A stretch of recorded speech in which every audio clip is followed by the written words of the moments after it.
الحمد للہ رب العالمین الملک الحق المبین والصلاة والسلام علی سیدنا و مولانا محمد طاہ الامین وعلی آلہ و اصحابہ اجمعین ومن اتبعہم الی یوم الدین اما بعد فاعوذ باللہ من الشیطان الرجیم بسم اللہ الرحمن الرحیم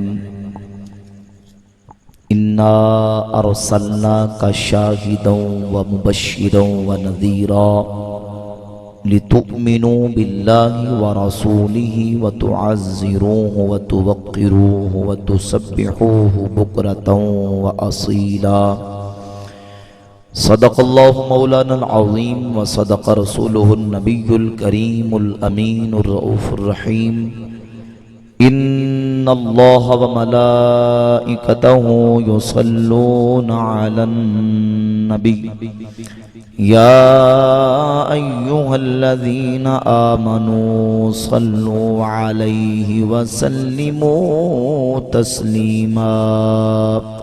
بآواز بلند مل کے درود پاک پڑھیں۔ الصلاۃ والسلام علیک یا سیدی یا رسول اللہ وعلی آلک واصحابک یا سیدی یا حبیب اللہ۔ الصلاۃ والسلام علیک یا سیدی یا نبی اللہ وعلى آلك وأصحابك يا رحمة للعالمين مولاي صل وسلم دائما أبدا على حبيبك خير الخلق كلهم هو الحبيب الذي ترجى شفاعته لكل هول من الأهوال مقتهم يا ربي بالمصطفى بلغ مقاصدنا واغفر لنا ما مضى يا واسع الكرم۔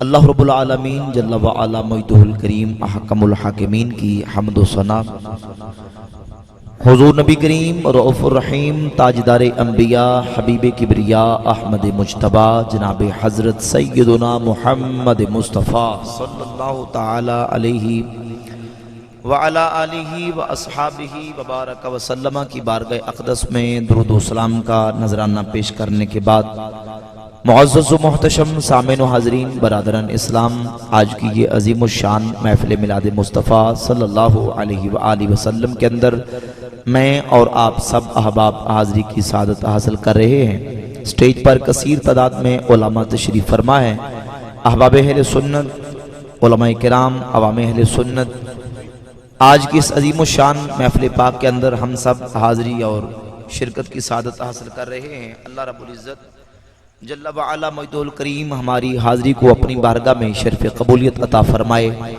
اور نبی پاک صلی اللہ علیہ وآلہ وسلم کا ہم میلاد پاک منا رہے ہیں۔ اللہ رب العزت اس میلاد پاک کی برکات ہمیں اپنے دامن میں سمیٹنے کی توفیق عطا فرمائے۔ دوستان گرامی قدر، ہم اہل سنت و جماعت اللہ کے فضل و کرم سے، توفیق و عنایت سے نبی پاک صلی اللہ علیہ وآلہ وسلم کے ذکر میلاد کی محافل بالعموم پورا سال اور بالخصوص ماہ ربیع الاول شریف میں منعقد کر کے اپنے آقا مولا صلی اللہ علیہ وآلہ وسلم کے ذکر جمیل کی محفلیں سجا کے اپنے سینوں کو ذکر مصطفیٰ سے شاد و آباد اور معمور کرتے ہیں۔ یقیناً نبی پاک صلی اللہ علیہ وآلہ وسلم کا ذکر، حضور نبی کریم علیہ السلام کی شان و عظمت کا بیان ایک ایمان کے لیے، ایک مومن کے لیے اس کے ایمان کی جلا اور اس کے ایمان کی تازگی کا سبب ہے، ذریعہ ہے۔ اللہ رب العزت کے فضل و کرم سے ہم یہ میلاد پاک کی محافل بھی اسی مقصد اور اسی غرض سے سجاتے ہیں کہ نبی پاک صلی اللہ علیہ وآلہ وسلم کا ذکر کیا جائے، حضور کی عظمت و شان کا بیان کیا جائے، اور اللہ نے ایسی عظمت و شان والا رسول ہمیں عطا کیا ہے، محفل سجا کے رب کی بارگاہ میں اس کا شکر ادا کیا جائے۔ سارے بول کے ذرا کہہ دیں محبت سے سبحان اللہ۔ میلاد کیا ہے؟ میلاد کی محفل کیا ہے؟ ذرا پہلے تمہیدی باتیں سمجھ لیں۔ میلاد کی محفل کسے کہتے ہیں؟ وہ محفل جس میں میرے نبی کی نورانیت کا ذکر ہو، میرے مصطفیٰ کی تخلیق کا تذکرہ ہو، حضور کے عظمت و شان کا ذکر ہو، میرے نبی کے فضائل و کمالات کا تذکرہ ہو، میرے مصطفیٰ کے آباء و اجداد کا ذکر ہو، جدات و امہات کا ذکر ہو، حضور کے خاندان اور قبیلے کا ذکر ہو، میرے نبی کے مدارج و معارج کا ذکر ہو۔ اس ذکر کو ہم ذکر میلاد مصطفیٰ کہتے ہیں۔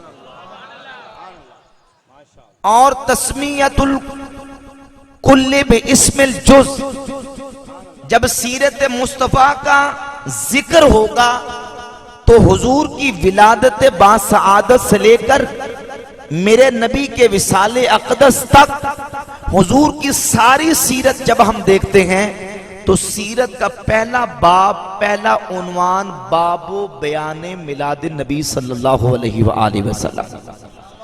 سیرت مصطفیٰ کی کوئی کتاب اٹھا کر دیکھ لیں، کوئی تصنیف اٹھا کر دیکھ لیں، ہمارے آئمہ سیر نے، محدثین نے جہاں حضور کی سیرت کا ذکر کیا ہے، پہلا چیپٹر اور پہلا باب اس عنوان پر باندھا ہے کہ بیان و میلاد نبی صلی اللہ علیہ وآلہ وسلم، حضور کے میلاد کا بیان۔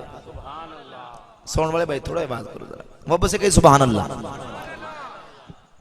پہلا باب میلاد النبی کا، اس باب میں کیا بیان ہوتا ہے کہ حضور کی دنیا میں جلوہ گری کس مہینے ہوئی، کس تاریخ کو ہوئی، کس دن ہوئی، کس شان و عظمت کے ساتھ ہوئی۔ میرے آقا دنیا میں آئے، میلاد مصطفیٰ ہوا تو حضور کی کن کن عظمت و شانوں کا ظہور ہوا۔ اللہ نے میلاد کی رات میرے نبی کو کون کون سی عظمت و کمال عطا کیا، سیدہ آمنہ کیا بیان کرتی ہیں، اور سیدہ آمنہ کے ساتھ جو خواتین تھیں وہ حضور کی عظمت و شانوں کا اظہار کس طرح کرتی ہیں، مکہ کے حالات کیا تھے، مدینہ کے حالات کیا تھے، آمد مصطفیٰ کے وقت پوری دنیا کا منظر کیا تھا، میرے آقا کے آنے پر کفر کے ایوانوں پر کس طرح زلزلہ چھایا، میرے نبی کے آنے پر حور و غلمان نے کس طرح خوشیاں منائی، میرے مصطفیٰ کے آنے پر جانور بھی فرحہ اور شادہ اور خوشی کا اظہار کر رہے ہیں۔ اس سارے منظر کو بیان کرنے کے لیے میلاد کی محفل سجائی جاتی ہے تاکہ دنیا والوں کو بتایا جائے میرے نبی کی ساری سیرت ہی بے مثال و بے کمال ہے، لیکن حضور کا میلاد بھی بے مثال و بے کمال ہے۔ پچھلے بندے نے بولے ذرا محبت نہ کہو سبحان اللہ۔ کہتے ہیں سیرت کا جلسہ سجائیں، آپ سیرت کانفرنس کریں، سیرت کانفرنس ہم بھی کرتے ہیں۔ ہم کہتے ہیں سیرت کا پہلا باب تو پڑھو، سیرت کا پہلا چیپٹر تو اٹھاؤ، کوئی سیرت کی معتبر کتاب لے آؤ۔ سیرت کا پہلا چیپٹر یہ ہے بیان میلاد نبی صلی اللہ علیہ وآلہ وسلم، میرے آقا کے میلاد پاک کا بیان۔ اور حضور کا میلاد ایسی عظمت و شان والا، یہ نہیں کہ جس طرح عام بچہ دنیا میں آتا ہے حضور کی آمد اس طرح نہیں، بلکہ حضرت امام ربانی مجدد الفسانی شیخ احمد سرندی رحمت اللہ تعالی علیہ فرماتے ہیں بائیں تنس کہ خلق محمدی در رنگ سائر افراد انسانی نیس، بلکہ بخلق ہیچ فرد از افراد عالم مناسب ندارت کے او صلی اللہ علیہ وآلہ وسلم باوجود نشائے انصری از نور حق جل وعلا مخلوق اشتا کما قال علیہ السلام خلقت من نور اللہ و دیگر رئین دولت میسر نشدس۔ فرمایا یہ نہ سمجھنا تیرا اور میرا دنیا میں آنا اور حبیب خدا کا دنیا میں آنا ایک جیسا ہے۔ فرماتے ہیں کوئی بندہ بشر، کوئی نبی رسول، کوئی پیغمبر، افراد انسانی میں سے کوئی فرد ایسا نہیں جس کی تخلیق آمنہ کے لال کی تخلیق کی طرف، کیونکہ اللہ نے اپنے محبوب کو نور کے فیض سے پیدا کیا وَدِیگْرَ رَئِین دولت میسر نشدس، اور یہ دولت اللہ نے کسی اور کو نہیں اپنے حبیب کو عطا فرمائی۔ اس لیے میاں صاحب فرماتے ہیں نور محمد اے روشن ہو یا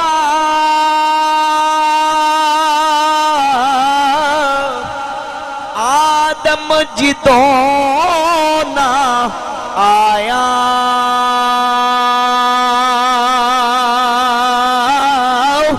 اول آخر اے دوویں پاسے او ہوئی مل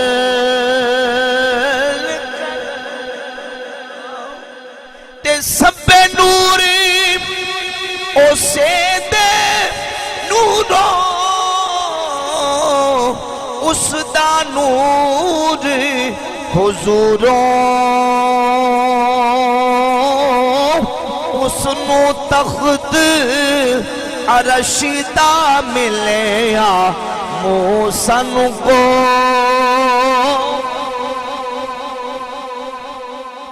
اول آخر دوواں پاسے اوہی مل کھلویا اللہ نے عالم ارواح کے اندر بھی اپنے نبی کو جو شانیں دی حضور کی انفرادیت و خصوصیت اور عالم بشریت و انسانیت میں اللہ نے اپنے محبوب کو جو شان عظمتیں دی یہ بھی میرے مصطفیٰ کی خصوصیت عالم ارواح ہے تو اللہ رب العزت نے عالم ارواح میں میرے نبی کی نورانیت و تشخص کو وصف نبوت سے متصف فرما دی نبی پاک صلی اللہ علیہ وآلہ وسلم کے صحابہ حضور کی بارگاہ میں عرض کرتے ہیں یا رسول اللہ صلی اللہ علیہ وسلم متا وجبت لک نبوہ حضور یہ بتائیں کہ آپ نبی کب سے ہیں توجہ کیجئے حدیث کی درجن کے قریب کتابوں کے اندر یہ صحیح حدیث ہے اور متعدد صحابہ اس کی راوی امام بخاری بھی التاریخ الکبیر میں لے کے آئے امام ابن سعد طبقات الکبریٰ کے اندر امام ابن ابی شیبہ المصنف کے اندر اور حدیث کی المصدق صحیحین کے اندر اور ابو بکر اور بہت سارے محدثین تقریباً 12 کے قریب میرے پاس حوالہ جات موجود صحیح حدیث ہے حضور متا وجبت لک نبوہ یہ بتائیں آپ کے لیے نبوت کب سے ثابت ہے تو میرے کریم آقا صلی اللہ علیہ وآلہ وسلم نے فرمایا کنت نبیًا و آدم بین الروح والجسد میں اس وقت سے نبی ہوں جب آدم علیہ السلام ابھی روح اور جسم کے درمیان موجود تھے عربی گرامر کے اعتبار سے توجہ کیجئے کانا یکونو کنتو کانا یکونو کا فعل سیگا معنوی طور پہ جہاں استعمال ہوتا ہے جہاں مسند الیہ مسند کے ساتھ زمانہ ماضی میں متصف ہو چکا ہو اس کو تعبیر کرنے کے لیے کانا یکونو کا سیگا ذکر کیا جاتا ہے میرے آقا نے فرمایا کنتو نبیًا و آدم بین الروح والجسد یعنی میرا تشخص میرا پیکر میری نورانیت وصف نبوت سے اس وقت متصف ہو چکی تھی جب آدم علیہ السلام ابھی روح اور جسم کے درمیان موجود تھے نعرہ رسالت نعرہ حیدری نعرہ غوثیہ علماء اہل سنت حضور قبلہ مفتی اعظم پاکستان منار اسلام قبلہ مفتی باشد محمود رضوی صاحب نعرہ حیدری تاجدار ختم نبوت تاجدار ختم نبوت اللہ اکبر محبت سے کہہ دیجئے سبحان اللہ یعنی اللہ نے نبوت کا دروازہ کھولنا بھی اپنے حبیب پہ توجہ ہے ذرا میرے والے ویکھو ذرا ویکھو کہ میرے والے تسی ادھر دیکھ رہے ہو محبت سے کہہ ذرا سبحان اللہ یعنی نبوت کا دروازہ کھولنا بھی اپنے حبیب پر نبوت کا دروازہ بند بھی اللہ نے اپنے حبیب پر فرما دیا عالم ارواح سے نبوت حضور کو ملی اور وہ نبوت دائم و مستمر ہمیشہ عالم ارواح سے عالم اجساد اور پھر عالم بشریت میں جب حضور کی جلوہ گری ہوئی مسجد اقصی میں نبی پاک صلی اللہ علیہ وآلہ وسلم نے انبیاء اور رسول اعظام علیہم الصلوات و تسلیمات کے سامنے جب حضور نے خطبہ دیا کل انبیاء علیہم السلام رسول اعظام مسجد اقصی میں جمع ہوئے نبی پاک صلی اللہ علیہ وآلہ وسلم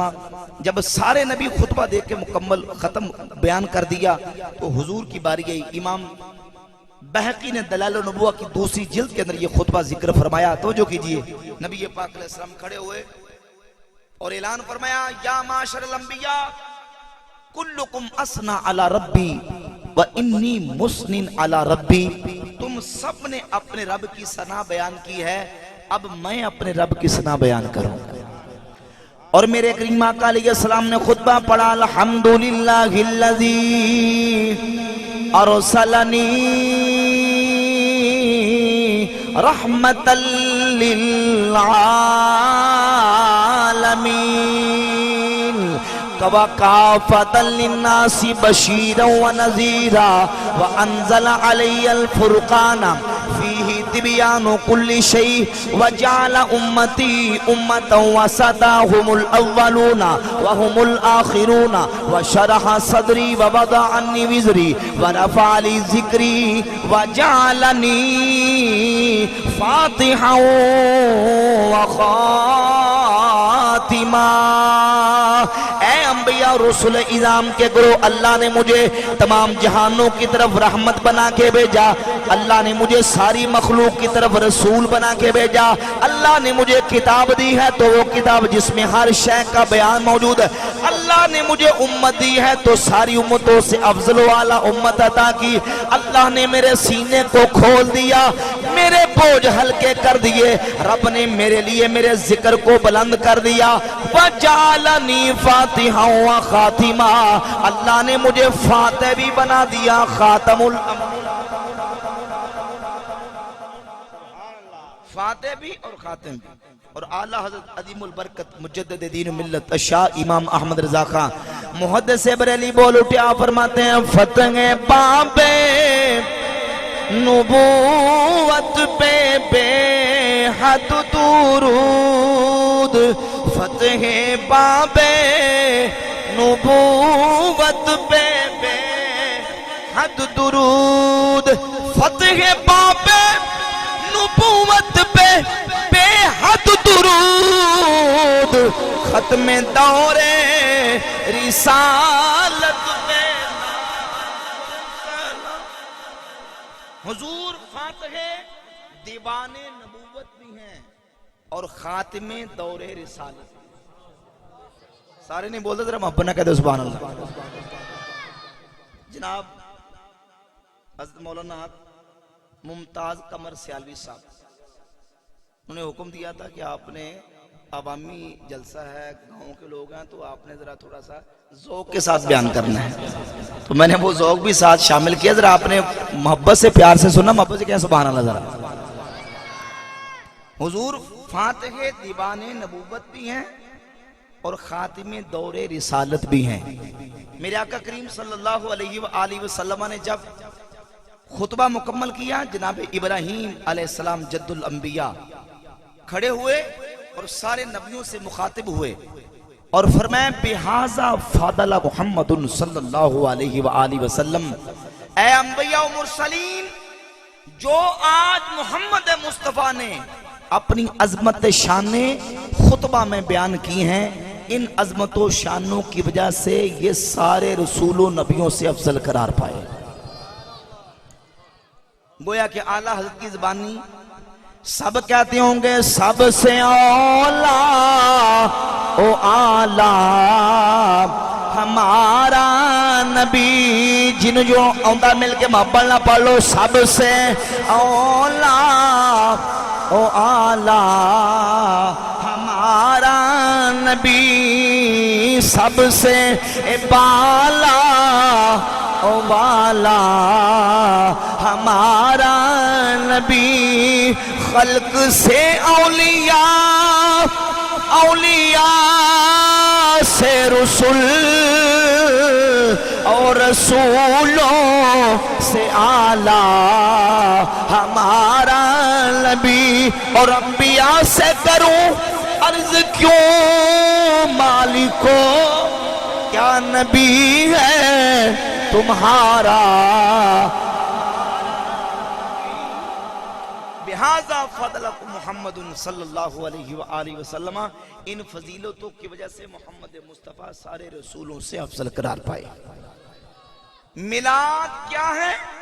میلاد کی حقیقت یہ ہے کہ حضور کی عظمت و شان کا جلسہ، میرے نبی کے فضائل و کمالات کا جلسہ، جس میں نبی پاک علیہ السلام کی نورانیت کا ذکر ہو، میرے مصطفیٰ کی تخلیق کا ذکر ہو، میرے آقا کی نبوت کا ذکر ہو، میرے نبی کی رسالت کا ذکر ہو، میرے آقا کے آباء و اجداد کا ذکر ہو، جدات و امہات کا ذکر ہو، خاندان اور قبیلے کا ذکر ہو، میرے نبی کے مدارج و معارج کا ذکر ہو، فضائل و کمالات کا ذکر ہو، بتایا جائے کہ حضور آئے تو مکہ کی حالت کیا تھی، مدینہ کی حالت کیا تھی، میرے آقا آئے کفر کے ایوانوں پہ زلزلہ چھا گیا، اخمدت تلک اللیلہ نار فارسہ، 1000 سال سے فارسیوں نے آگ جلائی تھی، محکمے معمور کیے کہ یہ آگ بجھنی نہیں چاہیے، باقاعدہ حکمرانوں حکومتوں کی سرپرستی میں، لیکن نبی پاک صلی اللہ علیہ وآلہ وسلم کی تشریف آوری ہوئی تو میرے آقا کی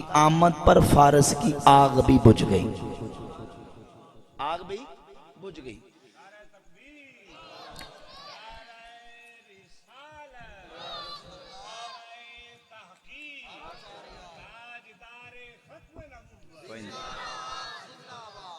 آگ بھی بجھ گئی اور پھر بحیرہ صحابہ کے اندر خاک حضور کی آمد پر اڑنے لگی، اور بیت اللہ کے اندر جو بت تھے وہ تھر تھرا کے گر گئے۔ کریم آقا صلی اللہ علیہ وآلہ وسلم کی آمد پر، حضور کی آمد پر اللہ رب العزت نے یہ اہتمام کیا کہ کافروں کے ایوانوں میں زلزلہ، اسمحت عرش و ابلیس عدو اللہ ہے، اکرام محمد صلی اللہ علیہ وآلہ وسلم، شیطان ابلیس اپنا تخت سمندر پہ لگاتا ہے، میلاد کی رات اللہ نے ابلیس کے تخت کو بھی الٹا فرما دیا، اور حضور آئے تو آمد مصطفیٰ پر اللہ رب العزت نے مکہ مدینہ کے اندر بلکہ ہر طرف خوشیوں کو سما۔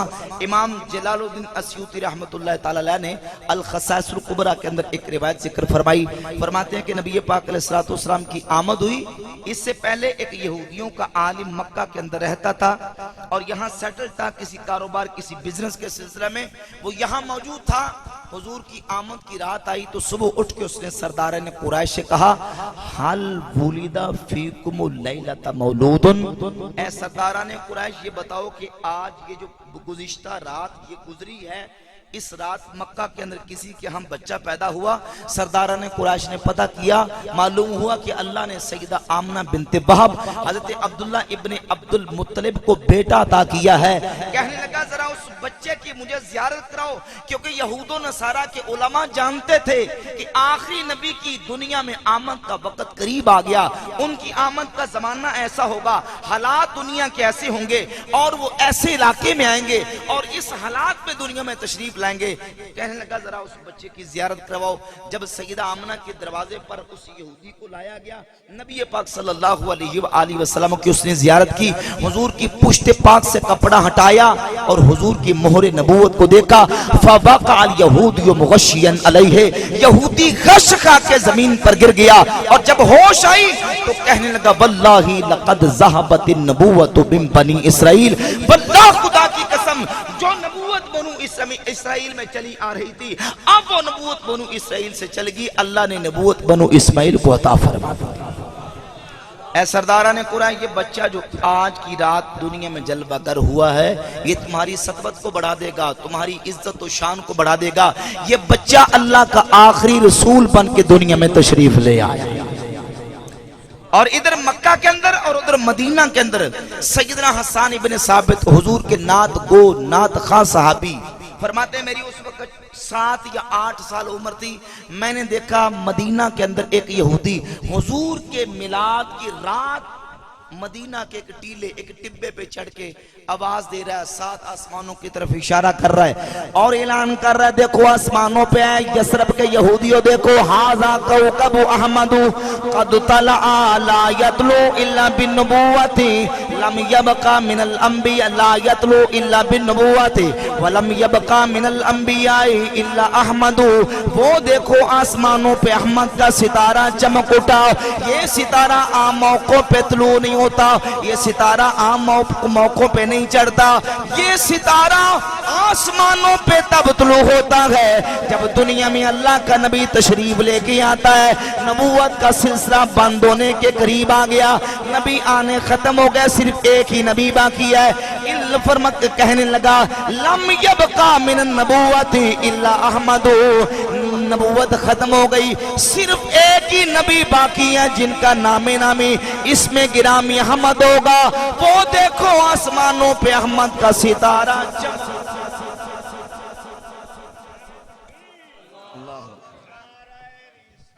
یا رسول اعلی حضرت امام اہل سنت بول اٹھے اور آپ نے پورے واقعے کی منظر کشی کی. امام فرماتے ہیں بڑھ چلی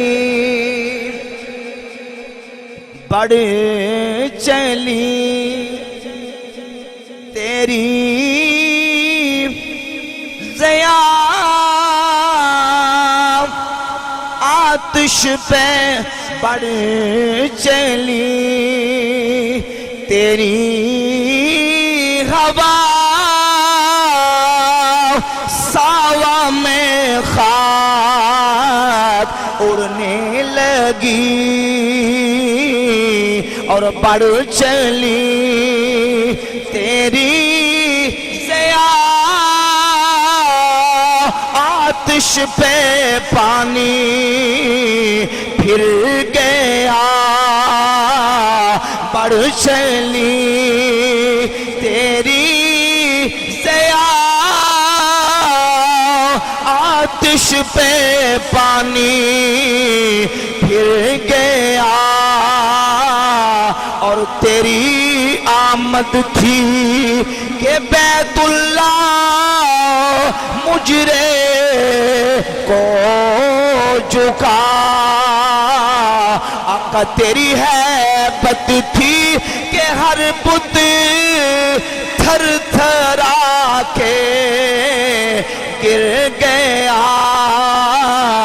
تیری ہیبت تھی کہ ہر بت تھر تھرا کے گر گیا. بندہ ملنے کو قریب حضرت قادر گیا. لمحہ باطل میں گھومنے چلوائے ظاہر.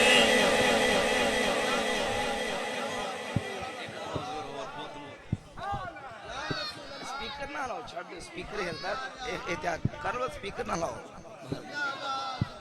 محبت سے کہ سبحان اللہ.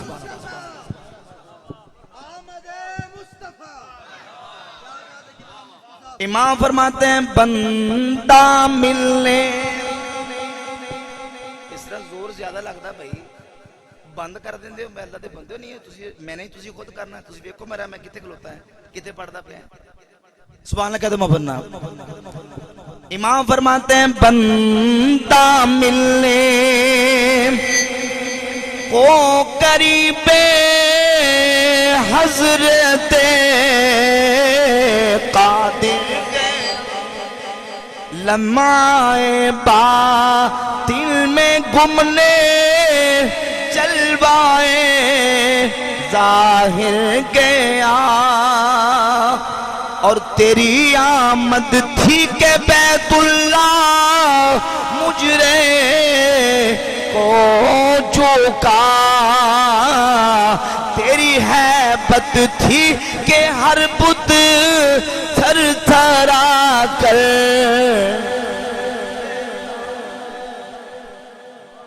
یہ عظمت ہے حضور کے میلاد پاک کی.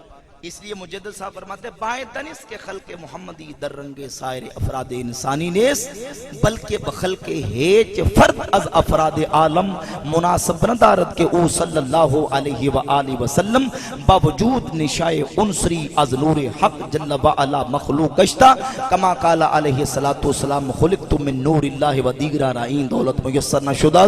فرماتے ہیں یہ دولت جو میلاد کے وقت اللہ نے اپنے حبیب و محبوب کو عطا کی ہے یہ کسی اور کو عطا نہیں. تو میلاد بھی حضور کی سیرت کا باب ہے. بھائی بیٹا میری گفتگو میں میری طبیعت ذرا اور طرح کی ہے, میری گفتگو میں ڈسٹربنگ ہوتی ہے, بس چھوڑ دے, یہ ساری چیزیں بعد میں یہ پیسے نوٹ یہ اوپر سے میں یہ بھی ذرا مجھے دقت ہوتی ہے, لیکن اب روٹین بنی لوگوں کی محفلوں کی, یہ بھی نہیں ہونا چاہیے. بس محفل میں جب آپ سنیں تو سننے کے لیے بیٹھے, صرف توجہ سننے کی طرف ہونی چاہیے. سبحان اللہ کہہ ذرا محبت سے. آج اللہ کے فضل و کرم سے آج ہم محفل سجا رہے ہیں, یہ بزم سجی ہوئی ہے. میلاد کا میں نے تعارف آپ کے سامنے بیان کر دیا. یہ ہم کیوں کرتے ہیں توجہ کیجیے, غرض کیا ہے میلاد کی. ذرا کوئی کام بھی کیا جاتا ہے پہلے اس کا تعارف کروایا جاتا ہے, اس کی ڈیفینیشن ہوتی ہے, اس کی تعریف ہوتی ہے. اور تعریف کا مطلب اس کی پہچان, بھئی کیا ہے یہ ہم جو کرنے لگے, کام کیا کرنے لگے ہیں. پھر اس کے بعد ہوتا ہے کہ کرنے کیوں لگے ہیں. ہم میلاد کرتے ہیں تو کیوں کرتے ہیں, میلاد کی غرض کیا ہے, غرض و غایت کیا ہے. تو میلاد کی غرض و غایت یہ ہے, ایک تو بھئی ہماری حضور سے محبت ہے, اور محبت کا تقاضا ہے من احب شیئا اکثر ذکرہ. سارے جاگتے نہیں بیٹھے تھے محبت سبحان اللہ کہو. منو حضرت صاحب نے کیا کہ تسی ذوق نہ تقریر کرنی, میں ذوق نہ کر رہے ہیں, تسی بے ذوقی نہیں کرنی, ذرا محبت بلند باز نہ سبحان اللہ کہو.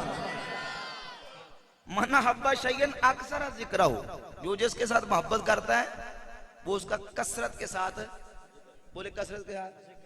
اچھا موقع نہ بھی ہو نا تو محب موقع تلاش کر لیتا ہے, نہ بھی ہو تو وہ تو تلاش کرتا ہے کہ کوئی موقع ملے اور یار دا ذکر چھڑ جائے. تو ویسے تو سارا سال ہی ہم کرتے ہیں, لیکن میلاد کا مہینہ تو موقع ہے بھائی. یہ تو میلاد کا مہینہ حضور کی آمد کا مہینہ ہے, یہ تو موقع ہے کہ ہم محفلیں سجا کے, بزمیں سجا کے حضور کی سیرت کا بیان کریں, حضور کی صورت کا بیان کریں, میرے کریم آقا علیہ السلام کے فضائل و کمالات کا بیان کریں. ہم تو چاہتے ہیں کہ حضور کا ذکر چھڑے, کیونکہ اللہ نے ہمارے سینوں میں اپنے محبوب کی محبت رکھی ہے. من حب شیئا اکثر ذکرہ, جو جس کے ساتھ محبت کرتا ہے وہ کثرت سے محبوب کا ذکر کرتا ہے. اپنے نصیبوں پہ قربان جائیں کہ یہ جو ذکر ہو رہا ہے نا یہ محبت مصطفیٰ کی دلیل ہے. صحابہ اکرام کا مزاج یہ تھا. میں 20 واقعات آپ کے سامنے روایات پیش کر سکتا ہوں, بیان کر سکتا ہوں کہ صحابہ موقع بنا لیتے تھے حضور کے ذکر کے لیے. حضور نے حکم نہیں دیا, نبی پاک علیہ السلام نے ان کو آرڈر نہیں دیا, حکم نہیں دیا کہ یہ کرو, لیکن حضور کے صحابہ کرتے تھے حضور کی عظمت کی محفلیں, حضور کے ذکر کی محفلیں, اور کرتے تھے اور کر کے اپنے سینوں کو حضور کی محبت سے جو لبریز تھا وہ شاد و آباد فرما لیا کرتے تھے. مشہور حدیث آپ نے 12 مرتبہ ابھی سنیں گے بھی, میلاد کے مہینے میں علماء بیان کریں گے. صحیح مسلم کے اندر حدیث ہے, سنن نسائی کے اندر, مسند احمد بن حنبل میں, المعجم الکبیر طبرانی میں صحیح حدیث ہے. نبی پاک صلی اللہ علیہ وآلہ وسلم کے صحابہ جیسے آج ہم نے جلسہ کیا, یہ جلسہ کر کے بیٹھے ہوئے تھے, تو رسول اللہ صلی اللہ علیہ وآلہ وسلم تشریف لے آئے. میرا آقا کریم علیہ السلام نے آ کے صحابہ کو دیکھا اور فرمایا, اے صحابہ ما اجلسکم, یہ جو تم نے آج جلسہ کیا ہے, ما اجلسکم, یہ تمہیں جلسہ کس نے کروایا. تو صحابہ نے عرض کی, یا رسول اللہ صلی اللہ علیہ وسلم جلسنا نذکر اللہ ونحمدہ علی ما ہدانا للاسلام ومن علینا بکا. حضور جلسہ اس لیے کیا ہے تاکہ اس جلسے میں اللہ کا ذکر کریں, اللہ نے ہمیں مسلمان بنایا اس پر, ومن علینا بکا, اور آپ کی وجہ سے جو اللہ نے ہم پر احسان کیا ہے اس احسان اب کی بارگاہ میں شکریہ ادا کر دیں. اللہ بڑی پرچیاں سنونا شیخ تاجدار ختم نبوت. تو نبی پاک علیہ السلام نے فرمایا میں صحابہ اللہ ما اجلسکم الا ذالک، تم اس بات پر قسم کھاتے ہو کہ تم نے جلسہ اسی لیے کیا؟ تو صحابہ نے بیک زبان عرض کی یا رسول اللہ ہم قسم کھاتے ہیں کہ ہم نے جلسہ صرف اسی لیے کیا. تو میرے کریم آقا علیہ السلام نے فرمایا لم استحلفکم تہمتا لکم، میں نے کسی شک، کسی تردد، کسی ریب، کسی تہمت کی وجہ سے تم سے قسم نہیں لی، بلکہ ابھی ابھی جناب جبریل میری بارگاہ میں حاضر ہوئے اور آ کے انہوں نے خوشخبری دی ان اللہ یباہی بکم الملائکہ، صحابہ تمہارا یہ جلسہ اللہ کی بارگاہ میں اتنا پسند آیا کہ رب اس جلسے کا ذکر کر کر کے فرشتوں میں فخر فرما رہا ہے. فرشتوں میں کیا کر رہا ہے؟ فخر فرما رہا ہے. تو یہ جلسہ جو آمد مصطفیٰ پر شکرانے کے طور پر صحابہ نے کیا یا آج ہم کر رہے ہیں، اس جلسے کی شان یہ ہے، حضور فرماتے ہیں ایسے جلسوں کا ذکر کر کے اللہ فرشتوں میں فخر فرماتا. نبی پاک علیہ السلام تبوک سے واپس تشریف لا رہے تھے. المصدق لصحیحین میں طبرانی کے اندر حدیث موجود ہے، رسول پاک علیہ السلام جنگ تبوک سے واپس تشریف لائے. توجہ کریں کہ صحابہ کس طرح موقع تلاش کرتے تھے. ایک موقع پر حضور نے پڑاؤ ڈالا، سارا لشکر حضور کے ساتھی ایک مقام پہ ٹھہرے. سیرت نگاروں نے لکھا کہ جنگ تبوک پر حضور نبی کریم علیہ السلام کے ساتھ جو لشکر موجود تھا وہ حضور کے 30,000 صحابہ موجود تھے. بول کتنے صحابہ؟ 30,000 صحابہ کا لشکر تھا تبوک کے موقع پر. نبی پاک علیہ السلام واپس تشریف لائے، ایک مقام پہ ٹھہرے. تو جب صحابہ بیٹھے، ذرا تھوڑا تصور کریں، جب صحابہ بیٹھے ہوں گے ایک اجتماع کی شکل ہوگی، ایک منظر اجتماع کا، بہت بڑے اجتماع کا، 30,000 بندہ بیٹھا ہوا ہے. تو حضور کے چچا حضرت عباس ابن عبد المطلب نے نبی پاک علیہ السلام کی بارگاہ میں عرض کی انی اريد ان امتدحک، حضور میرا دل کرتا ہے کہ آج میں آپ کی شان میں نعت پڑھ کے سناؤں. حضور نے حکم نہیں دیا، آرڈر نہیں دیا، بلکہ انہوں نے خود عرض کی انی اريد، حضور میں چاہتا ہوں ان امتدحک، حضور آپ کی مدح کروں، میں آپ کی نعت پڑھ کے سناؤں. تو میرے کریم آقا علیہ السلام نے فرمایا قل لا یفتد اللہ فاکا، اے عباس پڑھو اللہ آپ کے منہ کو ملمع کاری سے سلامتی عطا فرمائے. تو اللہ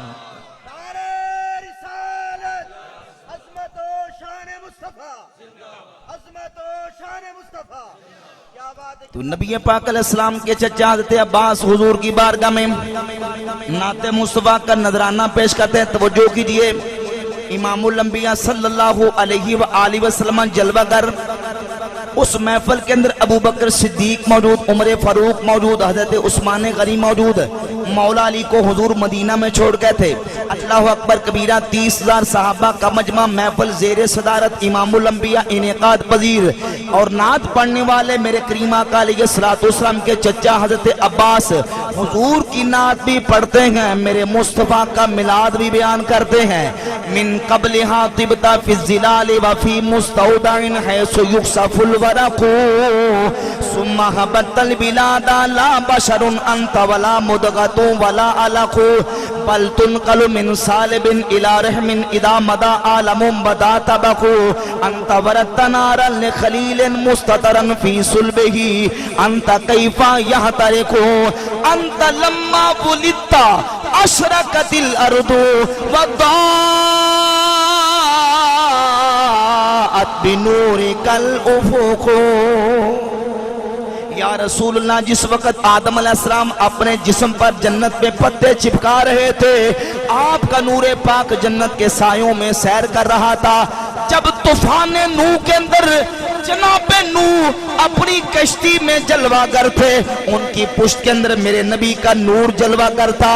انت وردت نارا لخلیل مستترا فی صلبہ، حضور آپ جناب ابراہیم کی پشت کے اندر میرے نبی کا نور جلوہ گر تھا.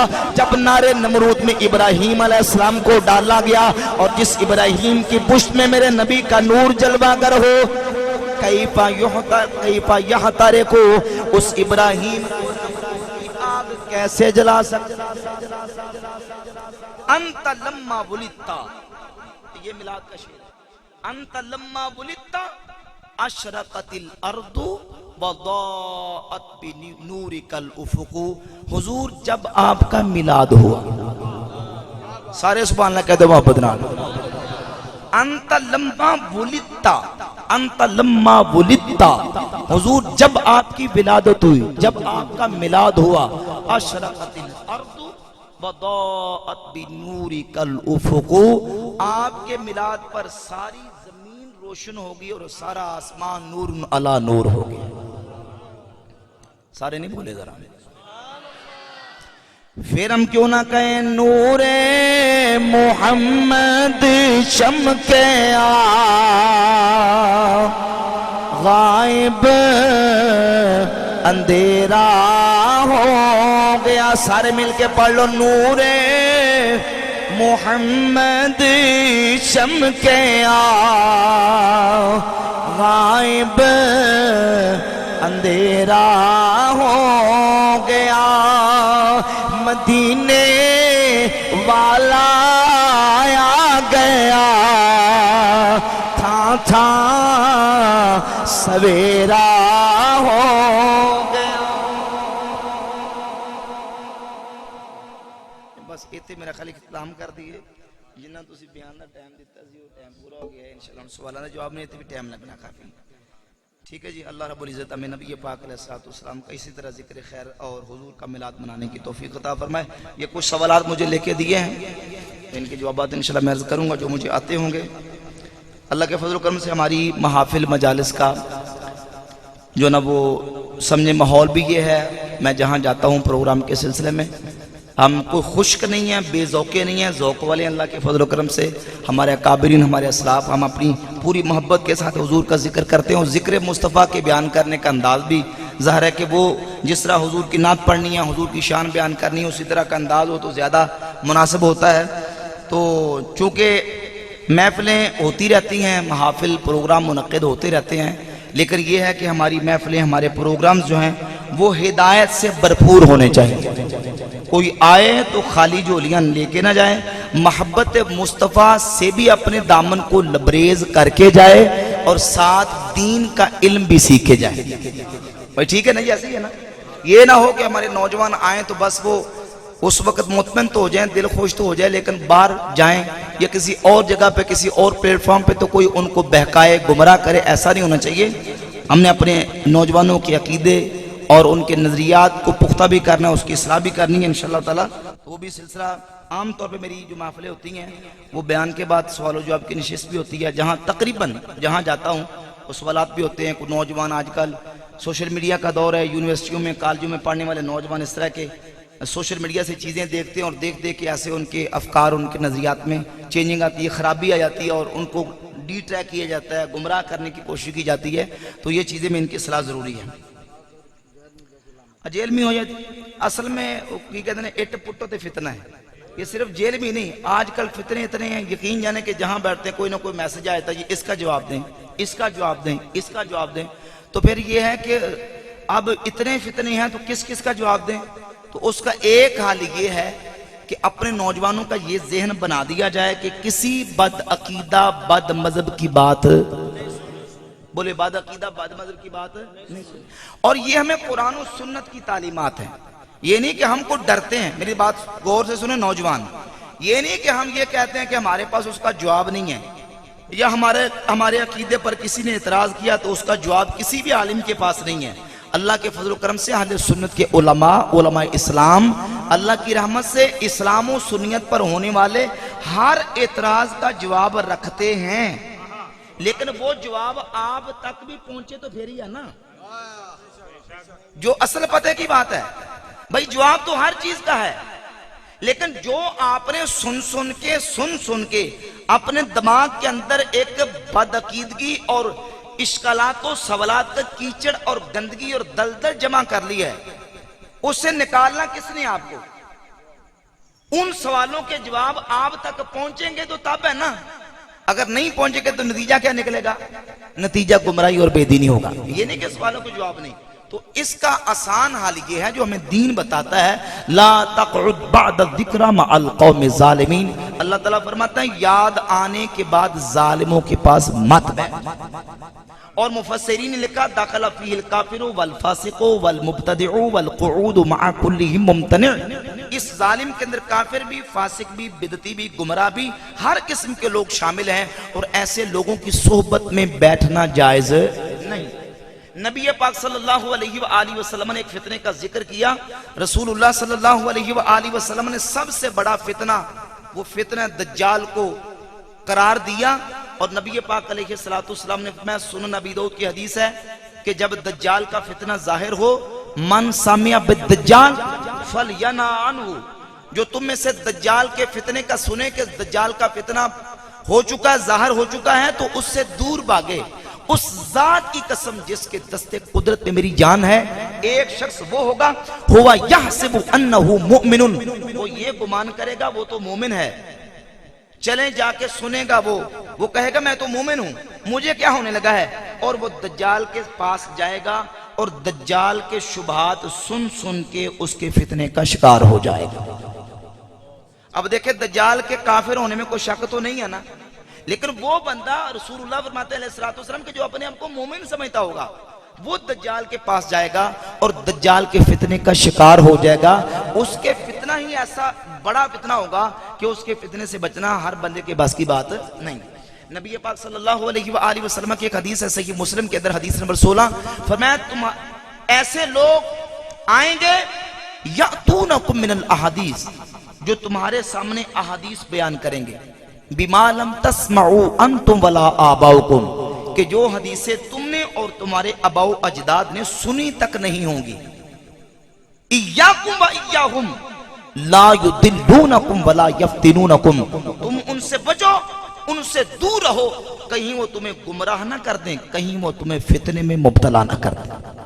اس کا مطلب یہ ہے یا تو وہ جھوٹی حدیثیں پڑھیں گے، حدیثیں ہوں گی نہیں اور جھوٹی بنا بنا کے پڑھیں گے، یا یہ ہے کہ یحرفون معانیہ و تعویلہ، وہ اس کی تعویل اور اس کے معنی کے اندر تحریف کریں گے، حدیث ہوگی لیکن اس کا مطلب غلط بیان کریں گے، قرآن کی آیت ہوگی لیکن اس کا مفہوم غلط کر کے پیش کریں گے، لوگوں کو گمراہ کریں گے۔ تو حضور فرماتے ہیں ایاکم و ایاہم، ان سے بچو اور ان کو اپنے آپ سے دور رکھو، لا یدلونکم ولا یفتنونکم، کہیں وہ تمہیں گمراہ نہ کر دیں، کہیں وہ تمہیں فتنے میں مبتلا نہ کر دیں۔ صرف فتنہ جیل میں نہیں، اس طرح کے کئی اور فتنہ غامدی ہو، فتنہ جیل میں ہو، یا اس طرح کے کئی اور چھوٹے چھوٹے فتنے جو پنپ رہے ہیں، آگے بڑھ رہے ہیں، اور ہو سکتا ہے کہ کل کو وہ بھی بڑے فتنے بن جائیں۔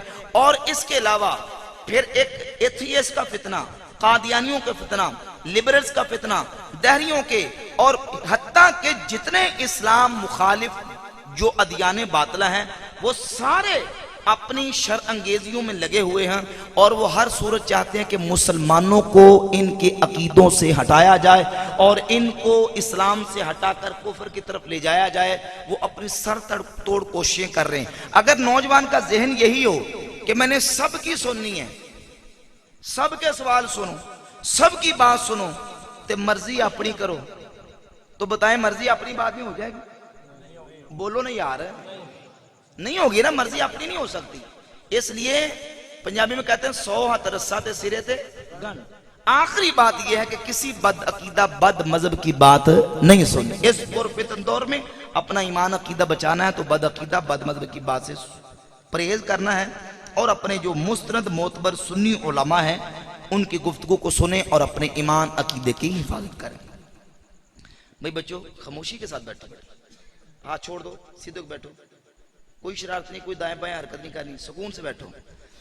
پہلا سوال یہ لکھا ہے کہ رفع الیدین کرنے کی احادیث ترک رفع الیدین کے مقابلے میں زیادہ ہیں، تو اس صورت میں عمل کے سرائے پر ہوگا؟ تو بھئی بات یہ ہے کہ جب کسی عمل کے بارے میں احادیث مختلف آ جائیں تو یہ کوئی معیار نہیں، یہ دین کا کوئی معیار نہیں ہے کہ ایک طرف حدیثیں زیادہ اور دوسری طرف کم ہے تو زیادہ والی پر عمل کر لیں، کم کو چھوڑ دیں، یہ کوئی معیار نہیں۔ اگر کوئی کہے نہیں یہی معیار ہے، سنیے، کوئی کہے نہیں یہی معیار ہے، جدھر زیادہ ہوگی ہم اسی کے مطابق عمل کریں گے، تو پھر الزامی جواب میں عرض کرتا ہوں۔ صحیح بخاری کے اندر امام بخاری 4 حدیثیں لے کے آئے، کتنی؟ 4۔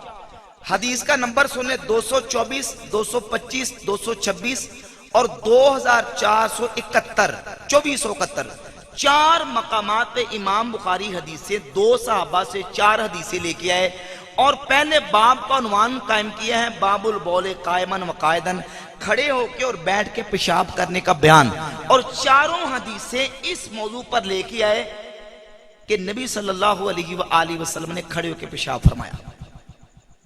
4 حدیثیں لے کے آئے کھڑے ہو کے پیشاب کرنے کی امام بخاری صحیح بخاری کے اندر، بیٹھ کے پیشاب کرنے کی لے کے آئے نہیں۔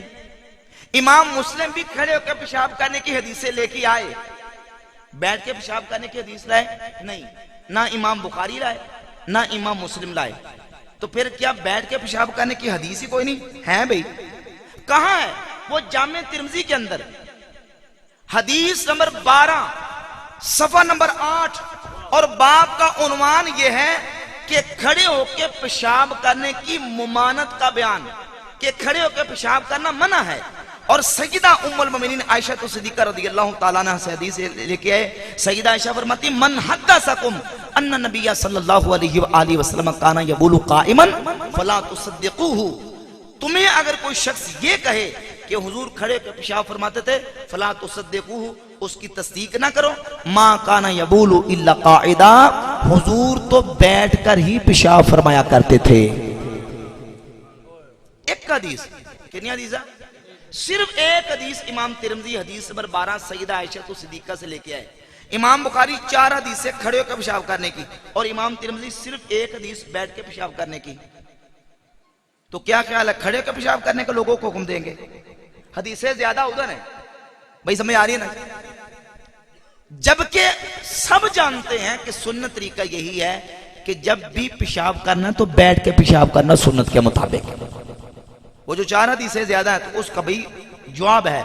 بعض علماء نے یہ جواب دیا کہ وہ احادیث منسوخ ہیں، جیسے کہ امام ابی عوانہ نے اپنی کتاب مسند ابی عوانہ کے اندر ان احادیث کو منسوخ قرار دیا، سیدہ عائشہ کی حدیث کو ناسخ قرار دیا، اور بعض نے پھر اس میں اور وجوہ بیان کی۔ اعلیٰ حضرت امام احمد رضا خان محدث بریلی رحمۃ اللہ علیہ نے ان احادیث کو ذکر کیا، کھڑے ہو کے اور بیٹھ کے پیشاب کرنے کی حدیث کو، اور آپ نے اس کی 8 وجوہات بیان فرمائی۔ کتنی؟ 8۔ اس میں سے ایک نسخ اور باقی جو ہے نا آپ نے اور مختلف وجوہات بیان فرمائی ہیں، جیسے کہ اس میں یہ ہے کہ ترجیح بیٹھ کے پیشاب کرنے کی حدیث کو ہوں گی، اور کھڑے ہو کے پیشاب کرنے کی جو حدیث ہے وہ مرجوح ہیں، یا یہ ہے وہ کسی بیماری پر محمول ہے، کسی عذر یا کسی حاجت کی موقع پر محمول ہے۔ اس طریقے سے اللہ عادل قیاس، اس طریقے سے انہوں نے اس کی تفصیل بیان کی ہے۔ لہٰذا یہ کوئی ضابطہ اور قاعدہ نہیں ہے، قانون یہ ہے کہ جہاں حدیث ہوگی حدیث کی ترجیح کو دیکھیں گے کہ ترجیح کس حدیث کو ہے راجے۔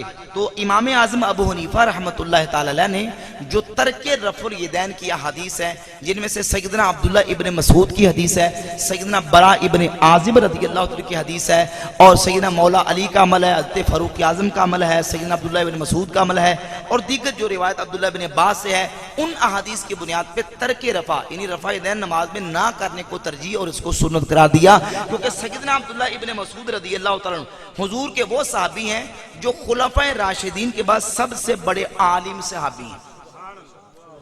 خلفائے راشدین کے بعد سب سے بڑے عالم یہ وہ صحابی ہیں کہ جن کے بارے میں نبی پاک علیہ الصلوۃ والسلام نے فرمایا خذوا القرآن من اربع۔ صحیح بخاری کی 4999 نمبر حدیث ہے، جس نے قرآن سیکھنا میرے 4 صحابہ سے قرآن سیکھے، من عبداللہ بن مسعود و سالم و ابی و معاذ بن جبل، پہلا نام حضور نے عبداللہ بن مسعود کا بیان فرمایا۔ صحیح بخاری کی 5000 نمبر حدیث ہے، عبداللہ بن مسعود فرماتے ہیں مجھے اللہ کی قسم ہے کہ حضور کے صحابہ جانتے ہیں میں سب سے زیادہ قرآن کو جاننے والا ہوں، کیونکہ میں نے قرآن کی 70 سے زیادہ سورتیں رسول اللہ کے مبارک منہ سے سیکھی ہوئی۔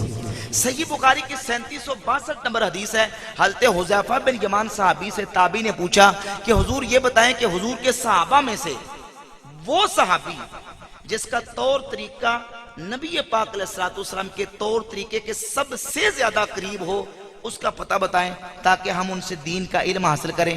تو حذیفہ بن یمان رازدار رسول وہ کہتے ہیں جس کو میں جانتا ہوں صحابہ میں سے وہ عبداللہ بن مسعود رضی اللہ تعالیٰ۔ اتنے بڑے عالم صحابی عبداللہ بن مسعود فرماتے جامع ترمذی 257 نمبر حدیث ہے، سنن نسائی میں 1027 نمبر حدیث ہے، اور سنن ابی داؤد میں 748 نمبر حدیث ہے۔ سیدنا عبداللہ بن مسعود فرماتے الا اصلی بکم صلاۃ رسول اللہ صلی اللہ علیہ وآلہ وسلم، لوگوں میں تمہیں رسول اللہ کی نماز پڑھ کے دکھاؤں کہ حضور کس طرح نماز پڑھتے تھے۔ یہ کون ہے؟ جو قرآن کے بڑے عالم صحابی جن کے بارے میں حضور نے کہا ان سے قرآن سیکھو، یہ وہ ہیں کہ حذیفہ بن یمان کہتا ہے جس کا طور طریقہ رسول اللہ کے طور طریقے کے سب سے زیادہ قریب تھا، اور جن کے بارے میں حضور فرماتے من اراد ان یقرأ القرآن غدا طریا فلیقرأ بقراءۃ ابن ام عبد، جو قرآن کو ایسے پڑھنا چاہتا ہے جیسے قرآن نازل ہوا وہ ایسے قرآن پڑھے جیسے عبداللہ بن مسعود قرآن پڑھتا۔ یہ وہ کہہ رہے ہیں میں تمہیں رسول اللہ کی نماز پڑھ کے دکھاؤں، فصلى فلم يرفع يديه الا في اول مرہ، تو آپ نے نماز پڑھ کے دکھائی صرف اول مرتبہ، نماز کے شروع میں اپنے ہاتھوں کو اٹھایا، نہ رکوع جاتے نہ رکوع سے اٹھتے، نہ سجدے جاتے نہ سجدے سے اٹھتے، اول مرتبہ صرف اپنے ہاتھوں کو اٹھایا۔ ہم کلمہ شریف پڑھتے ہیں لا الہ الا اللہ، باقی سب کی نفی، صرف اللہ کی الوہیت کا اس بات لا الہ الا اللہ۔ لم یرفع یدہ الا فی اول مرہ، کسی مقام پہ رفع یدہ نہیں کیا الا فی اول مرہ، صرف اللہ اکبر کہہ کے نماز شروع کی، باقی پوری نماز میں رفع یدہ نہیں کیا، اور بتا دیا کہ لوگوں یہ اللہ کے رسول کی نماز ہے۔ امام ترمذی کہتے ہیں ابن مسعود کی حدیث حسن ہے، وبہ یقول غیر واحد من اہل العلم من اصحاب نبی صلی اللہ علیہ وآلہ وسلم، اور اسی کے مطابق حضور کے اہل علم صحابہ، تابعین، اہل کوفہ اور امام سفیان ثوری کا عمل ہے۔ اور جو حضور کے اہل علم صحابہ وہ پتہ کون ہے جو اس کے مطابق نماز میں رفع یدہ نہیں کرتے؟ وہ مولا علی مرتضی شیر خدا رضی اللہ تعالی۔ صحیح سند کے ساتھ امام ابو بکر ابن ابی شیبہ اپنی کتاب المصنف لابن ابی شیبہ کے اندر 2457 نمبر حدیث لے کے آئے۔ امام ابو بکر ابن ابی شیبہ امام وکی سے ثقہ، وکی ابو بکر ناشری سے ثقہ، ابو بکر ناشری عاصم بن قلیب سے وہ بھی ثقہ، عاصم بن قلیب قلیب بن شہاب سے وہ بھی ثقہ۔ قلیب بن شہاب کہتے ہیں کہ مولا علی جب نماز پڑھتے تھے تو نماز میں رفع یدہ نہیں کرتے، تو اہل علم صحابہ کا عمل بھی یہ ہے۔ اور پھر اسود تابعی کہتے ہیں 2469 نمبر حدیث ہے، اسود تابعی کہتے ہیں میں نے خود حضرت عمر کے ساتھ نماز پڑھی ہے، حضرت عمر بھی نماز میں رفع یدہ نہیں کرتے تھے۔ اور ابو اسحاق تابعی کہتے ہیں 2461 نمبر روایت ہے، وہ کہتے ہیں جن لوگوں نے مولا علی سے دین کا علم سیکھا اور عبداللہ بن مسعود سے دین کا علم سیکھا، یعنی جنہوں نے نماز مولا علی سے سیکھی، جنہوں نے نماز عبداللہ ابن مسعود سے سیکھی، وہ بھی نماز میں رفع یدہ نہیں کرتے تھے، کیونکہ انہوں نے مولا علی سے سیکھی اور مولا علی نے رسول اللہ صلی اللہ علیہ وآلہ وسلم سے سیکھی۔ ٹھیک ہے جی، نماز میں ہاتھ کہاں پر باندھنے چاہیے؟ نماز میں ہاتھ جو ہے وہ ناف کے نیچے باندھنے چاہیے۔ اس مسئلہ پر بہت ساری حدیث اللہ کے فضل و کرم سے ہمارے پاس موجود ہے۔ ایک تو یہ ہے کہ کافی سارے سوال لکھتے تھے تسی، چلیں اب ہمارے نوجوانوں کو کیا کیا جاتا ہے کہ بس ایک روایت دکھا دی جاتی ہے، ایک، حالانکہ ایسے نہیں ہوتا۔ جب کوئی مسئلہ پیش آتا ہے تو ایک ہی سے بات نہیں ہوتی، اس مسئلہ سے متعلقہ جتنی روایات و احادیث ہیں ان سب کو دیکھا جاتا ہے۔ بھئی ایسے ہی ہے نا جی، کیسے؟ مثال کے طور پہ ہم نماز پڑھتے ہیں تو نماز میں اپنے ہاتھوں کو اٹھا کے، پہلے تو ہم نے اپنے ہاتھوں کو اٹھانا ہے، تفصیل بیان کر رہے ہیں، اپنے ہاتھوں کو اٹھانا ہے۔ اب یہ ہاتھوں کو اٹھانا ہے تو سوال یہ پیدا ہوتا ہے کہ ہاتھوں کو کہاں تک اٹھانا ہے۔ ہم چونکہ فقہی اجتہادی مسائل میں امام اعظم ابو حنیفہ رحمۃ اللہ تعالی کے فتوے پر عمل کرتے ہیں۔ ہمارے امام اعظم ابو حنیفہ رحمۃ اللہ علیہ ان کا منہج یہ ہے، اسلوب یہ ہے کہ وہ ایک مسئلہ پر آنے والی جمیع احادیث و روایات میں تطبیق دیتے ہیں، جمع کر کے نتیجہ نکالتے ہیں۔ اب جب امام اعظم ابو حنیفہ رحمۃ اللہ علیہ نے احادیث دیکھی کہ نبی پاک علیہ الصلوۃ والسلام نے اپنے ہاتھوں کو کہاں تک اٹھایا تو صحابہ کی حدیثیں مختلف آ گئیں۔ حضرت مالک بن حویرث سے صحیح بخاری کے اندر غالباً 828 نمبر حدیث ہے، وہ کہتے ہیں کہ نبی پاک علیہ الصلوۃ والسلام نے اپنے ہاتھوں کو کندھوں تک اٹھایا۔ کہاں تک اٹھایا؟ کندھوں تک۔ لیکن اس کے بعد حضرت مالک بن حویرث سے وائل ابن حجر سے جو حدیث 828 پڑھی یہ ابو حمید ساعدی سے ہے، اور مالک بن حویرث اور وائل بن حجر یہ دونوں صحابہ سے حدیث یہ ہے، وہ کہتے ہیں کہ نبی پاک علیہ الصلوۃ والسلام نے اپنے ہاتھوں کو کانوں تک اٹھایا. کہاں تک اٹھایا؟ کانوں تک. 1682 نمبر حدیث ہے، مسند ابی یعلا کی براء بن عازب فرماتے ہیں کہ میں نے حضور کو دیکھا، آپ نے اپنے ہاتھوں کو اس طرح اٹھایا کہ آپ کے انگوٹھے کانوں کی لو کے قریب ہو گئے. مستدرک کے حاکم میں 822 نمبر حدیث ہے، سیدنا انس بن مالک کہتے ہیں حضور نے اپنے ہاتھوں کو کانوں تک اٹھایا. مسند احمد بن حنبل میں حدیث ہے، حضرت عبداللہ بن زبیر کہتے ہیں کہ نبی پاک علیہ الصلوۃ والسلام نے اپنے ہاتھوں کو اس طرح اٹھایا کہ آپ کے ہاتھ کانوں سے تجاوز کر گئے، کانوں سے آگے بڑھ گئے. کتنی حدیث آ گئی؟ کتنی ہوگی نا؟ اب ایک حدیث کہتی ہے کندھوں تک، ایک کہتی ہے کانوں تک، ایک کہتی ہے کہ انگوٹھے کانوں کی لو کے قریب ہو گئے، ایک حدیث کہتی ہے کہ کانوں سے تجاوز کر گئے. ہمارے امام ابو حنیفہ رحمۃ اللہ فرماتے ہیں کہ بھائی ان ساری حدیثوں پہ عمل ایسے ہوگا کہ ہاتھ جب اٹھائے جاتے ہیں تو شروع نیچے سے کیا جاتا ہے نا، یہاں سے ہاتھ اڑتے ہیں، پہلے ہاتھ اڑتے ہیں کندھوں تک، پھر جاتے ہیں کانوں تک، اور اگر انگوٹھے کانوں کی لو کے قریب ہو جائیں تو یہ انگلیاں کانوں سے تجاوز کر جاتی ہیں. فرماتے ہیں اللہ اکبر کر کے ایسے ہاتھوں کو اٹھائیں گے تو ساری حدیثوں پر عمل ہو جائے گا. اب اس کے بعد ہاتھوں کو باندھنا ہے، تو ہاتھوں کو کس طریقے سے باندھا جائے، کس طریقے سے رکھا جائے، تو اس کے بارے میں بہت ساری حدیث آئیں. مثال کے طور پہ ایک صحیح بخاری کی حدیث ہے 740 نمبر، حضرت سہل ابن سعد الساعدی رضی اللہ تعالیٰ عنہ سے 740 نمبر حدیث امام بخاری لے کے، یہی حدیث موطا امام مالک میں، یہی حدیث مسند احمد میں، الفاظ مختلف ہیں لیکن صحیح بخاری کی حدیث کو زیادہ یہ کوڈ کر کے اس کو بنیاد بنا کے لوگوں کو اس کا مطلب غلط بتاتے ہیں. اور اس میں یہ ہے کہ سہل ابن سعد الساعدی کہتے ہیں کہ نبی پاک صلی اللہ علیہ وسلم وہ فرماتے ہیں کہ ہمیں حکم دیا گیا کہ مرد اپنا دایاں ہاتھ اپنی بائیں زرہ پر نماز کے اندر رکھے. کیا کرے؟ دایاں ہاتھ بائیں زرہ پر رکھے. اب چونکہ یہ حدیث ہے عربی کے اندر، کان الناس یؤمرون ان یدع الرجل الید الیمنی علی ذراعہ الیسری فی الصلاۃ، مرد کو حکم دیا جاتا تھا کہ وہ اپنی دائیں ہتھیلی کو، دائیں ہاتھ کو اپنی بائیں زرہ پر رکھے. اب عربی کا لفظ ہے الید الیمنی اور دوسرا ہے ذراعہ الیسری. جاگتے بیٹھے اے جڑا مووی والا بھائی یہ سو رہا ہے، اے گوڈے ذرا چھڈو نا، سیدھے ہو کے بیٹھو. گفتگو کرنے میں ذرا مشکل پیش آتی ہے نا، سامنے بندہ سو رہا ہو تو ذرا سبحان اللہ کہتے ہیں محبت سے. آپ ایک لفظ ید الیمنی اور ادھر ہے ذراع الیسری.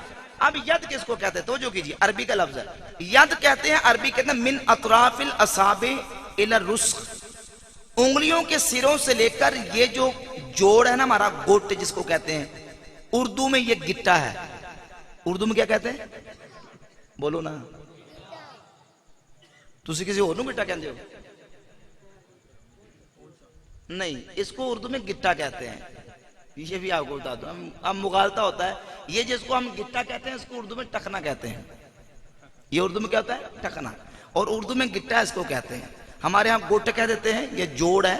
اور المفصل بین الساعد والکف عربی کے اندر، یعنی کلائی اور ہتھیلی کے درمیان جو جوڑ ہے اس کو رسغ کہتے ہیں. تو اب انگلیوں کے سرے سے لے کر یہ جوڑ کے اوپر تک حصہ یہ مکمل ہے ید. اور من اطراف الاصابع الی المرفق، انگلیوں کے سرے سے لے کر کونی تک یہ ہے ذراع. حدیث میں ہے کہ دائیں ہاتھ کو بائیں ذراع پر رکھنے کا حکم دیا جاتا. اب دائیں ہاتھ کو بائیں ذراع پر رکھنا ہے تو یہ میں نے رکھ لیا. بظاہر اس حدیث کے بظاہر مطابق ہے، لیکن اگر ہم حدیث کے ساتھ حدیث کو جوڑتے ہیں تو جو سنت کا اصل منشا ہے وہ اس سے پورا نہیں ہوتا. کیوں؟ کیونکہ صریح صاف واضح حدیث ہے. صحیح ابن خزامہ میں 480 نمبر حدیث ہے. حضرت وائل ابن حجر صحابی کہتے ہیں میں نے ایک دن ارادہ کیا کہ نبی پاک علیہ الصلوۃ والسلام کی نماز کو دیکھوں کہ حضور کس طرح نماز پڑھتے ہیں. تو 480 نمبر صحیح ابن خزامہ کی حدیث ہے. وہ کہتے ہیں میں دیکھتا رہا حضور نے جب نماز پڑھی وضع یدہ الیمنی علی ظہر کف الیسری والرسغ والصاعد، تو نبی پاک علیہ السلام نے اپنی یہ دائیں ہتھیلی کو بائیں ہتھیلی کی پشت پر اور اس جوڑ پر اور اس کلائی پر رکھا، یعنی حضور نے اس طرح ہاتھ رکھا کہ ہتھیلی کا کچھ حصہ یہاں آ گیا، کچھ جوڑ پہ آ گیا، کچھ کلائی پہ رکھا۔ تو معلوم اس حدیث سے ہوا کہ وہ جو دائیں ہاتھ کو بائیں ذراع پر رکھنے کا حکم دیا گیا، وہ دائیں ہاتھ کو بائیں ذراع کے اس پوائنٹ اور اس حصے پر رکھنے کا حکم دیا گیا تھا۔ ٹھیک ہو گیا۔ اب اس کے بعد جامع ترمذی کی 252 نمبر حدیث ہے، حضرت حلبتاوی صحابی کہتے ہیں کانا رسول اللہ صلی اللہ علیہ وآلہ وسلم یا امنا، رسول اللہ ہمیں نماز پڑھایا کرتے تھے، فیاخذ شمالہ بیمینہ، تو حضور اپنے دائیں ہاتھ کے ساتھ بائیں ہاتھ کو پکڑا کرتے تھے۔ 1770 نمبر صحیح ابن خزیمہ کی حدیث ہے، عبداللہ ابن عباس صحابی کہتے ہیں کہ نبی پاک علیہ السلام نے فرمایا ہم نبیوں کا گروہ ہیں، امرنا ان نؤخر سحورنا ونعجل فطرنا، ہمیں حکم دیا گیا کہ ہم اپنے روزوں کو تاخیر سے، روزوں کو جو سحری ہے اس میں تاخیر کریں اور افطاری میں جلدی کریں، وان نمسک بایماننا علی شمائلنا فی صلاتنا، اور ہمیں حکم دیا گیا کہ ہم اپنے دائیں ہاتھ کے ساتھ بائیں ہاتھ کو پکڑا کریں۔ دائیں ہاتھ کے ساتھ بائیں کو بولو نا، انہوں نے بول دو نا، سارا میں ہی بول رہا ہے، دائیں ہاتھ کے ساتھ بائیں کو پکڑا کریں۔ اور آخری حدیث اس سلسلہ میں 754 نمبر حدیث ہے، عبداللہ ابن زبیر صحابی کہتے ہیں کہ سنت یہ ہے کہ نماز میں دائیں ہاتھ کو بائیں ہاتھ پر رکھا جائے۔ کتنی حدیثیں میں نے آپ کے سامنے بیان کی؟ حدیثوں کے اندر 3 لفظ استعمال ہوئے، وَدَعَ يَدَعُ وَدَعًا رکھنا، امسک یمسک امساک روکنا، اخذ یاخذ اخذ پکڑنا، یعنی ان ساری حدیثوں کو ملائیں جمع کریں تو نتیجہ یہ نکلتا کہ دائیں ہاتھ کو بائیں کے ساتھ ایسے پکڑنا بھی ہے، روکنا بھی ہے، رکھنا بھی ہے۔ اور اگر امام ابو حنیفہ کا موقف یہ ہے کہ یہ شنگلی اور انگوٹھا اس کے ساتھ ایسے ہلکا بنا لے اور یہ جو 3 انگلیاں یہ اس طریقے سے آ جائیں تو، اور یہ ہتھیلی کی پشت بھی آ جائے، اس طریقے سے ہاتھوں کو پکڑیں گے رکھیں گے تو ان ساری حدیثوں کے مطابق عمل ہو جائے گا۔ اب اس کے بعد سیدنا مولا علی کی حدیث ہے، مسند احمد بن حنبل میں، سنن کبری بیہقی میں، کہ مولا علی فرماتے ہیں کہ سنت یہ ہے کہ دائیں ہتھیلی کو بائیں ہتھیلی پر ناف کے نیچے رکھا جائے۔ اور المصنف ابن ابی شیبہ کے اندر حدیث ہے، سیدنا وائل ابن حجر کہتے ہیں میں نے نبی پاک علیہ السلام کو نماز پڑھتے دیکھا، حضور نے نماز میں اپنے دائیں ہاتھ کو بائیں ہاتھ پر ناف کے نیچے رکھا۔ لہذا ان احادیث کے مطابق اللہ کے فضل و کرم سے ہم عمل کرتے ہیں، اور یہی سنت طریقہ ہے، اور یہی جو ہے نا وہ صحابہ کرام سے ثابت ہے، اور یہ نبی پاک علیہ السلام کی سنت سے ثابت ہے۔ سوال دیکھ لیں، ایک لائن میں ہوتا ہے جو آپ کے لیے پورا صفحہ بھرنا پڑتا ہے، یہ آخر میں کر دیتا ہوں۔ دیوبندی بابی کے پیچھے نماز، کہتے ہیں دیوبندی بابی کے پیچھے نماز پڑھنے اس مسئلے کی وضاحت فرماتے ہو، کسی بھی غیر سنی کے پیچھے سنی کو نماز پڑھنا جائز نہیں ہے، جو بھی غیر سنی ہے، جو بھی ہو، چاہے وہ کوئی بھی ہو، اہل سنت صرف سنی صحیح العقیدہ امام کے پیچھے نماز پڑھے، کسی بد عقیدہ بد مذہب کے پیچھے نماز پڑھنا جائز نہیں، حرام ہے، نماز سرے سے باطل ہے۔ میلاد کے موقع پر نہ لینے پاک کے نام مصطفیٰ صلی اللہ علیہ وسلم لکھنا اور کیک پر لکھ کر کاٹنا، کیک وغیرہ پہ لکھ کے کاٹنا، اور یہ نہیں چاہیے، علماء نے اس سے منع کیا ہے۔ اور میلاد کی سجاوٹ میں پہاڑیاں وغیرہ بنانا، یہ جو رواج ہے یہ بھی غلط رواج ہے، پہاڑیاں وغیرہ بنا کے تو پھر نوجوان اس پہ کتوں کی اور مورتیوں کی اس طرح کی تصویریں، پھر مرد و عورتوں کا اختلاط ہوتا ہے، مرد اور پھر مرد بھی آتے ہیں شام کو، عورتیں بھی آتی ہیں، اور پھر جیسے ایک تماشا لگا ہوتا ہے نا، تماشائی انداز میں اس طریقے سے کرتے ہیں، تو یہ درست نہیں، یہ ناجائز ہے۔ اور باقی جو نام ہے لکھنے کا تو اس پر علماء نے جواز کا فتویٰ دیا کہ یہ جائز ہے۔ فقہ کیوں مرتب ہوئی، مقلد اور غیر مقلد میں کیا فرق ہے؟ تو اس کا پہلے تو یہ سمجھ لیں کہ فقہ کیوں مرتب ہوئی، سوال یہ ہے کہ حدیث کیوں مرتب ہوئی۔